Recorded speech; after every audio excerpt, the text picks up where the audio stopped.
All right, David. Hey, Mike. David Moore, Dallas Morning News.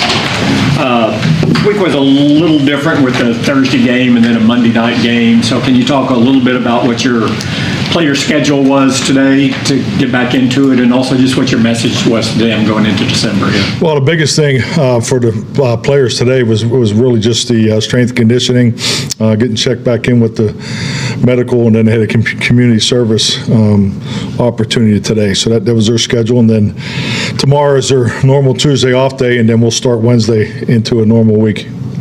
You always found in your previous breaks, coming back after Thanksgiving, there's a little more juice, a little more adrenaline coming back in, and you kind of see the logic thing. Definitely. I think that'll be Wednesday, probably more so Thursday. I feel it's real important to try to make this be a mini bye for what's in front of us. That's what I've learned over my experiences of playing on Thanksgiving. So that's really our what we're trying to accomplish. Getting back, Clarence lost today, Dallas. Getting back to the medical. Oh, get your Texas shirt on, huh? Shocker. Not an accident. Getting back to the medical, the guys checking in, and you get a read on some of the guys who've been out and their prospects for this week and what they're going to do for Monday night. Okay, who do you want to talk about? D-Law, Diggs, Martin. Yeah, I think the biggest thing is Wednesday will be kind of an abbreviated practice, something you have to be really conscientious of when they are on a break, just to come back into probably about a 65% practice. So those guys, we'll probably do a little bit of that, and then Thursday will be a normal Wednesday, which the veterans will break back in. But I see Zach Martin, potentially going with that group. D-Law is still technically in the rehab group, so we'd like to see where he is this week. That's a whole other threshold that he needs to go over. For the severity of his injury and how long he's been out. So it'll take the week really to answer those questions. Who else you want to talk about? Diggs. What about Diggs? I'm hopeful that he'll be able to do some earlier in the week, and then hopefully progress to doing more at the end of the week. And what about Guyton? Where is he? He'll be in the rehab group Wednesday. And Ferguson. I would think Fergie will be close to coming back. There you go. Thank you. Good teamwork. Todd Archer with ESPN. In a league filled with unbelievable athletes and things like that, Overshown's play, the interception, the pick six, did you find yourself going back and looking at it again and say, oh my God, how did he do that kind of thing? Yeah, definitely. It's a great play. Just all the way around, the anticipation, the instincts, and really to get control of the football. But I think we're just seeing the tip of the iceberg. Really, I've been so impressed with him and his consistency and his approach, and that's just going to keep putting him in the position to progress. And frankly, we give him more opportunities. Because he obviously can make plays from the edge also. So, but yes, big time play. And then with Ferguson, what have you missed without having him in the last few games? Fergie's, he plays really well in all three phases. He's a good run blocker. He gives you protection, flexibility, and the things that come off of the protection. The option routes, the delay routes, and things like that. And he's done damage in the passing game. So just really his consistency in all three areas. But I am happy with the young guys. Both Luke and Brev have done a really nice job. So, and I think that really helps us moving forward. And I'm just, in a big picture, is really hopeful that all the opportunities these young players have been given, that it'll definitely benefit us here down the stretch. John Machado with The Athletic. With the wide receivers, just two in particular, Brandon Cooks, Jonathan Mingo, coming out of that last game, what was your evaluation of those two? Just frankly, it's great to get them back involved, number one. I think the biggest thing that I'm worried about is, how we're using them. Because, I think it's like anything in the game of football. The more plays you have, the more tendencies you have. The more personnel substitutions you have, the more tendencies you have. So we just got to make sure we're rolling these guys through, that we're not telegraphing, what's next because of who's in the game. But I thought both those guys did a nice job of playing to their opportunities that they were given last week. Calvin Watkins, Dallas Morning News. Yeah, talked about the turnover ratio. It's not to your liking, but it seems as if during this win streak, you are getting the turnovers. Your thoughts about what the defense is doing? Yeah, I love it. Yeah, I love it. I mean, we're +4 the last 2 weeks, and obviously had turnovers also, or takeaways also in the Houston game. So, yeah, we got to keep that 0 on the board as far as taking care of the football, as far as the giveaways. That's very, very important. Something we've been emphasizing more than ever, and definitely we'll need it this week against Cincinnati. But yeah, we need to continue to build off of what we've done. It's just like anything else. It's, the more takeaways you get is really clearly is based off putting yourself in position. So we're putting ourselves in better position, proper angles, gang tackling, second guy in, all the key coaching points to the takeaway opportunities. So I think our guys have done a really nice job recognizing that and in really getting it to game time, which is where it really matters. It's a tough position to grade for a lot of people, but like Mozzie, you're seeing that progression that you've been looking for? Yeah, definitely. I think it's once again, you got to look at what's being asked of him. Is he doing his job? And I mean, let's be honest, when you're playing the nose guard in a one technique, it's not not a lot of sexiness going on in there as far as what he's being asked to do. But I do one thing I would like to know, and I brought it up the last couple of times we talked about him. I do think he's doing a good job in the movement part of it. He's been a good anchor in there, and we are getting some consistency, and I think you clearly see that in our run defense. Scholar. Skyler Dixon with the AP. You mentioned tip of the iceberg with Overshown. What do you see with where he is, considering he did lose his rookie year to that injury? Well, I think just like anything, if you'd have seen him in here working out every day, during that, that period of time, there was just such a level of consistency with that whole group, frankly. So he did grow, whether he realized it or not. So I think just like any player that comes in the league, there are things you just have to go through in your first year. Unfortunately, his was a major injury, but the second year things come a lot easier to you. The expectation of what every day brings is easier, and he's been a very mature, consistent player in person for us, and I think it's really showing up on game day. But yeah, I think his experience the first year was tough, but he did have a chance to go through everything at once. Louis Scruggs, NBC5. Can you speak to the challenge of facing Joe Burrow and those offensive weapons he has? Yeah, definitely. I mean, just, you watched the game yesterday, just the way he steps up in that pocket and so instinctive with the football, clearly has a great understanding of what they're doing, knows where everybody is. His ability to throw on time, there's just the one glance route to the left is one there in the fourth quarter really stands out. To throw it into that coverage with anticipation and hit it in stride for, I think it was a 32-yard game. But yeah, he's top notch. This is a huge challenge for us. We understand what the records are, but their offense has been extremely productive, and a lot of times it just looks like they're playing 7-on-7 with their pass game. So it's going to be a big challenge for us.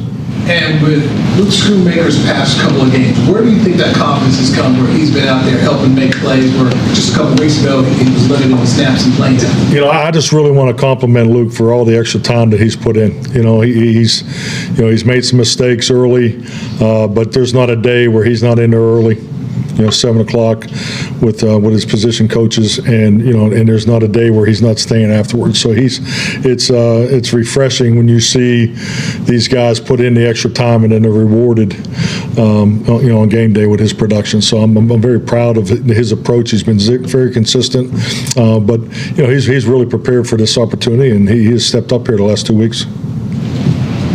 Jazz Monday, Dallas Cowboys media. Coach McCarthy, back in mid-October, you mentioned that the team was practicing hard enough, but not necessarily practicing well. So since then, have you seen improvements in the practice quality? And if so, could you share any specific changes that you've made that contributed to that? Well, I think just like any year that you go through, and particularly, some days are better than others. But yes, I mean, you kind of go into a different category of practicing this time of year. We'll have a full week, a padded week going into this week, but obviously 6-day week, and our padded practices are coming to an end here, so the practices will be different. But I think we've gotten better, but we've had a lot of moving parts, and when you have moving parts, you have to sometimes repeat plays, and we have continued to do that approach. But yeah, I definitely would say we're practicing better. Also, with a number of injuries this season, some of them being non-contact or mechanism dependent, have you noticed any trends either through the GPS data or other metrics that could help you and the staff implement any preventative practices? Definitely. I'm not going to talk about it right now, though.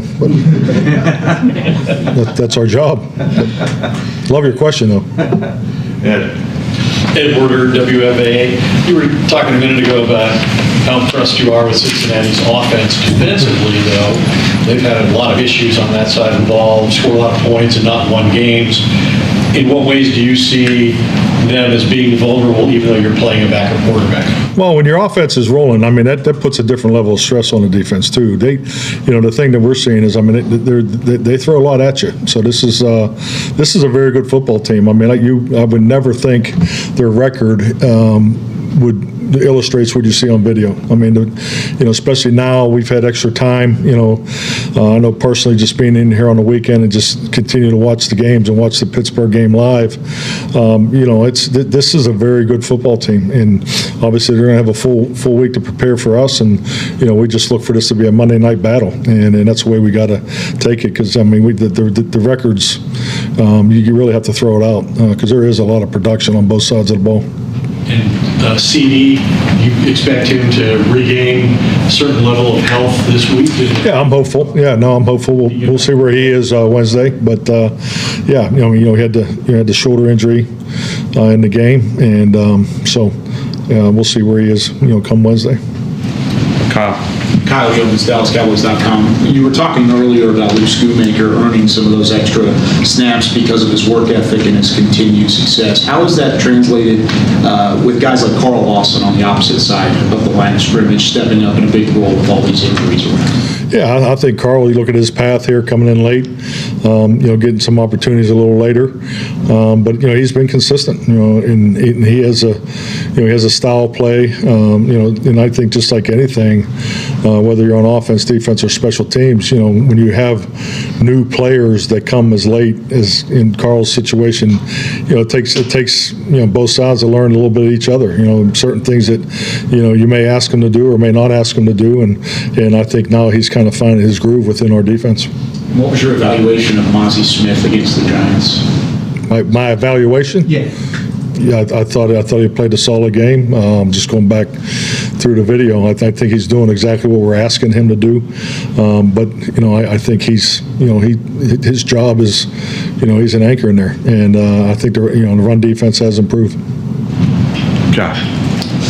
Mike, Josh Tolentino, Lone Star Live.